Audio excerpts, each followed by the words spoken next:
آ گیا۔ بڑا انسان کسے کہتے ہیں؟ جس کے اندر اللہ کی صفتیں پیدا ہو جائیں۔ ہمارے اور آپ کے اندر اللہ کی صفتیں پیدا ہو سکتی ہیں؟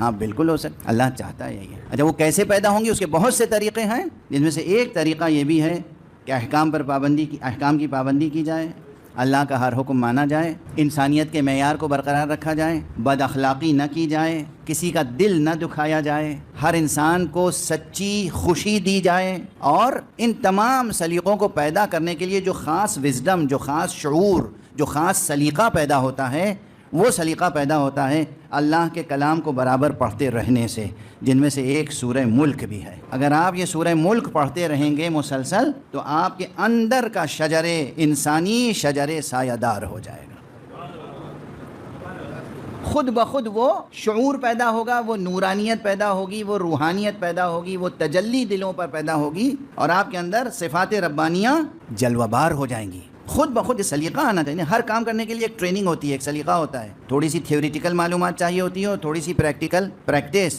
ہے نا۔ ہر کام چھوٹے سے چھوٹا کام کریں، تھوڑا سا نصاب پڑھنا ہوتا ہے۔ اب بھائی ہوٹل مینجمنٹ کون سی بڑی قیامت کی بات ہے، مگر آج کل کورسز ہیں یا نہیں ہوٹل مینجمنٹ کے، کسی بھی چیز کا ہے، business management, hotel management, hospital management, ہر مینجمنٹ کے کورسز کتنے ہیں دنیا میں۔ اس میں تھوڑا سا آپ کو تھیوریٹیکلی نصاب پڑھنا ہوتا ہے اور بہت کچھ آپ کو سلیقہ سیکھنا ہوتا ہے۔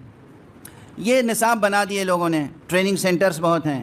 بڑا انسان بننے کے لیے جو نظری اور عملی درس چاہیے، وہ درس کہیں اور نہیں ملے گا سوائے قرآن اور عطرت مصطفیٰ صلی اللہ علیہ وسلم۔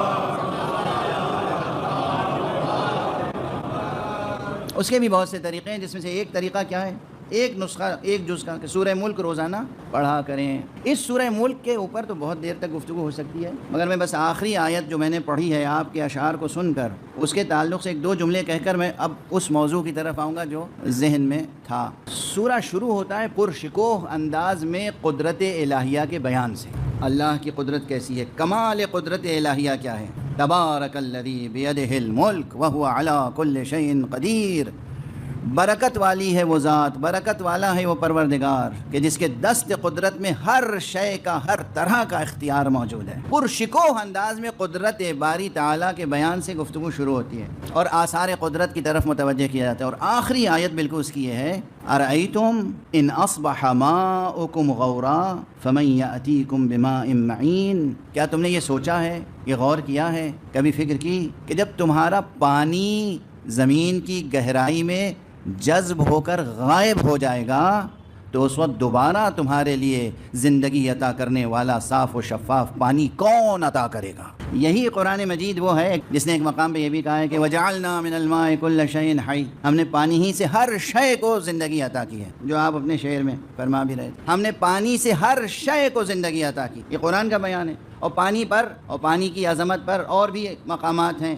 لیکن یہ مقام جو ہے، کبھی تم نے غور کیا کہ یہ پانی جب غائب ہو جائے گا تو پھر کون ہے جو تمہیں دوبارہ پانی عطا کرے، زندگی بخش پانی۔ کیا آیت ہے، اس کے دو محمل ہیں، دو پہلو ہیں، توجہ برقرار رکھیے گا، جو اہل ایمان ہیں وہ بھی، اور جو حضرات، اگر یہاں کوئی ایسا بیٹھا ہے کہ جو دائرہ اسلام میں نہیں ہے، کیونکہ مجھے ڈاکٹر صاحب نے فرمایا تھا کہ کچھ ایسے حضرات بھی ہوں گے، سبھی طبقے کے حضرات ہوں گے، تو ان کے لیے بھی یہ غور طلب بات ہے۔ دیکھیے آج کل پوری دنیا میں پانی کا مسئلہ ہے، ایسا نہیں کہ نہیں، تو ظاہری محمل سے لے کر، یعنی ظاہری اس مضمون کے مصداق سے لے کے اور باطنی مصداق تک، قرآن مجید کے ہر مقام سخن میں تہداری بہت ہوتی ہے، اور اس تہداری کو سمجھانے کے لیے میں اکثر ایک مثال دے دیا کرتا ہوں، آپ کے سامنے بھی مثال دے کے آگے بڑھ جاؤں۔ ماشاءاللہ یونیورسٹی کے جوار میں یہ گفتگو ہو رہی ہے اور بہت ادبی ذوق رکھنے والے لوگ موجود ہیں۔ غالب آپ کی زبان کے شاعر تھے، اردو کے، غالب کے اردو دیوان کی معلوم ہے کتنی شرحیں لکھی گئی ہیں، شرحیں، تفسیریں تقریباً 150 سے زیادہ، اور بعض شعروں کی، یعنی صرف جو مطلع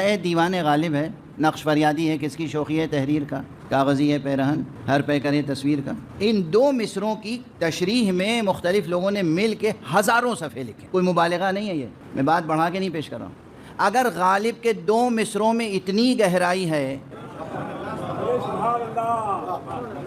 کہ ہزاروں لوگ اس کی تشریح لکھ رہے ہیں، تو خالق کلام اور خالق کائنات کے کلام میں کتنی گہرائی ہوگی۔ اور تو اس ایک آیت میں، ہر آیت میں آپ بسم اللہ سے شروع کیجئے، اب میں بس ریفرنس دے رہا ہوں شرما کے، ندامت کے ساتھ، لندن میں پہلی رمضان سے لے کے 29 رمضان تک ایک سال میں تفسیر بیان کر رہا تھا، تو بسم اللہ الرحمن الرحیم کی تفسیر پہلی تاریخ سے شروع ہوئی اور 29 تاریخ گزر گئی، وہ تفسیر پوری نہیں ہو پائی، صرف بسم اللہ کی بحث مکمل نہیں ہو پائی۔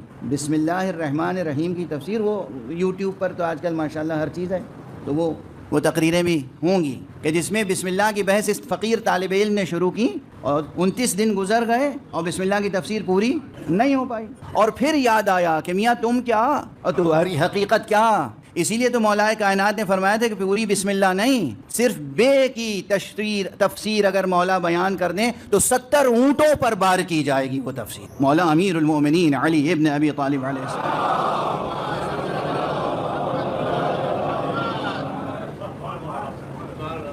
تو بس دست ادب جوڑ کے آپ حضرات سے بھی گزارش ہے کہ ایک تو یہ کہ قرآن پڑھا کیجئے، پھر اس کے ٹرانسلیشنز بھی ڈیفرنٹ جو کمنٹریز ہیں اس پر جو تفسیریں لکھی گئیں ان کا مطالعہ کیا۔ دنیا میں آپ کسی بھی شعبے سے تعلق رکھتے ہوں، خوب سائنس پڑھیے، خوب ٹیکنالوجی پڑھیے، خوب دنیا کے علوم پڑھیے، لیکن 24 گھنٹے میں تھوڑا سا وقت ضرور مقرر کیجئے جس میں آپ اللہ کا کلام پڑھیے اور محمد اور آل محمد علیہ الصلاۃ والسلام کی زندگی کے کچھ واقعات۔ اور ایک بات اور ہے کہ یونیورسٹی کی تعلیم تو ختم ہو جاتی ہے، مدرسے کی تعلیم تو ختم ہو جاتی ہے، لیکن آپ کے ذہن میں کبھی یہ نہیں آنا چاہیے کہ میری تعلیم ختم ہو گئی۔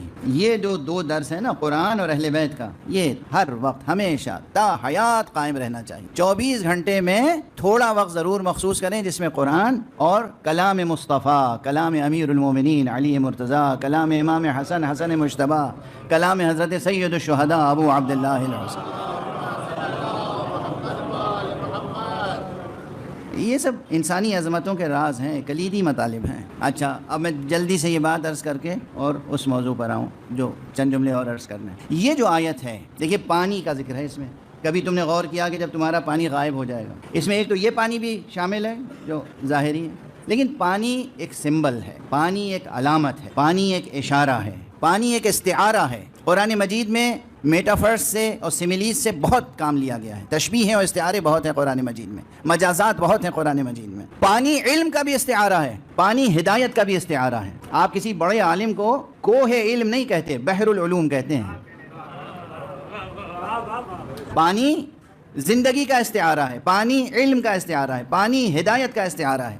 یہاں پانی کا استعارہ اس امامت کے سلسلے اور ہدایت کے سلسلے سے بھی ہے کہ جو امیر المومنین علی ابن ابی طالب علیہ السلام سے شروع ہوا ہے اور حضرت مہدی آخر الزمان عجل اللہ تعالی فرجہ الشریف پر ختم ہونے والا ہے۔ وہ ہے آب حیات انسانی، وہ ہے آب حیات علم، وہ ہے آب حیات عرفان، وہ ہے آب حیات ہدایت، وہ ہے اصل آب حیات۔